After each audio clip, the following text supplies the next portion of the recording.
ବଡ଼ ଠାକୁର, ବଡ଼ ଦାଣ୍ଡ, ମହାପ୍ରସାଦ, ପୁରୀ ଧାମ।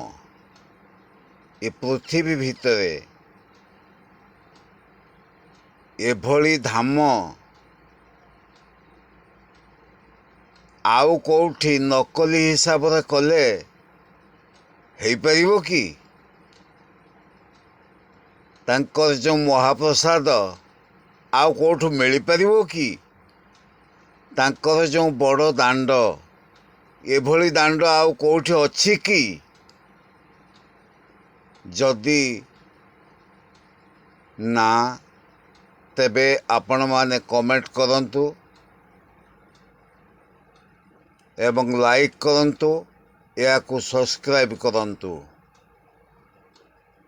ଏଭଳି ନକଲି ଧାମ ତିଆରି କରି ନାଁ ନେବାକୁ ଚାହୁଁଛନ୍ତି କିଛି ମୁଷ୍ଟିମେୟ ଲୋକ। ରହିଲେ ଆଜ୍ଞା, ନମସ୍କାର।